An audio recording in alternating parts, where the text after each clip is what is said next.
topic of the day, or of our discussion today, is going to be whether or not sex education should be taught in schools, period. I want to open up the argument to get some perspectives. Do you feel like it should be taught, yes or no? Yes. Do you feel like it should be taught, yes or no? Yeah. Yes or no? No. You don't believe? Okay, cool. At the end of this conversation, hopefully you feel otherwise. So one of the reasons why I feel like it should be taught in schools is because kids are not kids, we're going to call people in school young adults, because they're not children. They are, but we're going to call them young adults because that's what they want to be. So the first topic is we're going to start off with condoms. When did you learn how to use a condom? At what age? 14. 14? 14. 14? How about you? 12. Really? I didn't know how to use a condom until I was about 18 years up. And why? About 17, 18 years old. Why? Because I was never taught it. That is not a conversation you have with your parents. Most parents, they tell you about the birds and bees, they don't go into nitty gritty. You know what I mean? So in school, in a safe educational environment, I feel like open the floor up. You know what I mean? Okay. And in class, they'll show you how to use it, the resources that you can get them for free, or how much they are in stores. There's a lot of places you can get it for free, but people don't know that, you know? Or they're embarrassed to go get them. And it shouldn't be embarrassing.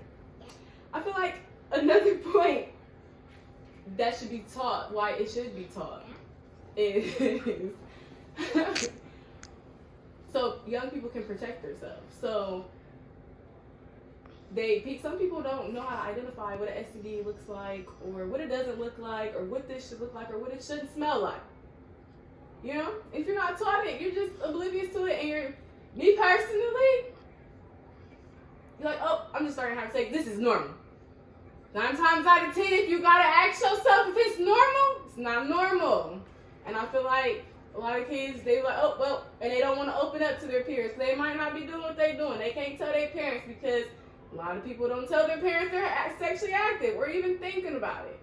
So if they're at school, they can ask their peer educator or their peers, or have an open discussion in class and ask those type of questions and have a safe space to be able to open up and ask questions that you normally can ask. You can Google everything, but that doesn't always give you the right answer. Google can tell you how you have cancer.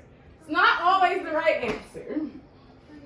I feel like another reason it should be offered in classes, because a lot of people don't know what STDs look like, what to look for.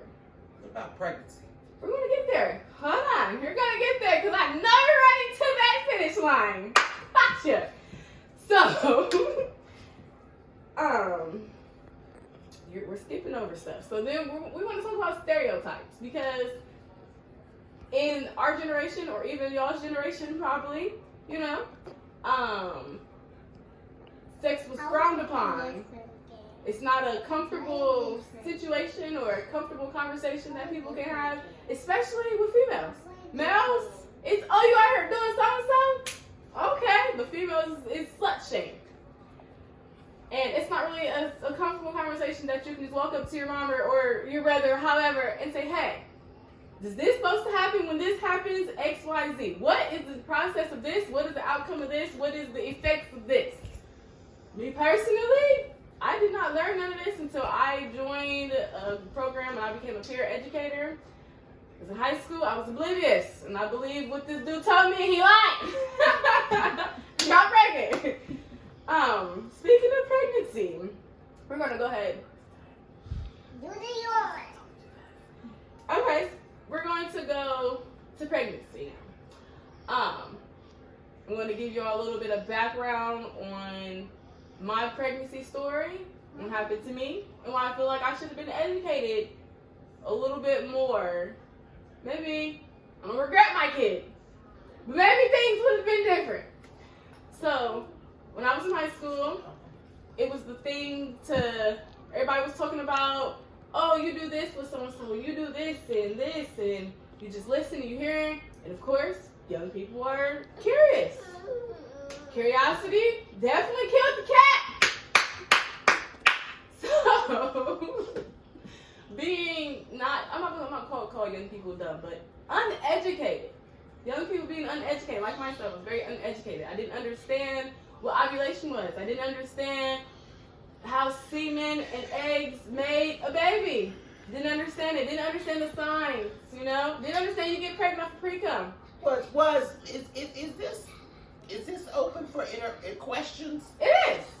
So, you say you don't know nothing about having kids? You didn't know nothing about this thing? That's why you was never taught to use a condom? Correct. Really? So, when you were told as a kid, don't have all these kids like your mother, But, you know, was it the common sense? Does that tell you, no, I shouldn't be doing this? so, since we're talking about that, so, I understand what you're saying, but people have to go through what they go through and have to go through and learn. But if I'm not educated on even going out into the adult, not even adult world, because we're going to call it adult play. If I'm not educated into it, and I just jump and throw myself into it, stuff happens. I'm not saying that I wasn't told not to have kids at a young age. That is correct. But was I told how the steps not to have kids? Was I shown the steps on what this looked like and what it shouldn't look like? I was not. I was not properly educated. No. Okay. Let's when in your presentation as a peer educator, let's tell the truth and shame the devil. You asked to be on birth control, and as a parent, I refused to put you on birth control And because then I felt like, not to cut you off, but in our class, we can talk about birth control, and I feel like sex education should be taught in 8th grade at a younger age because people are starting to have sex at a younger age.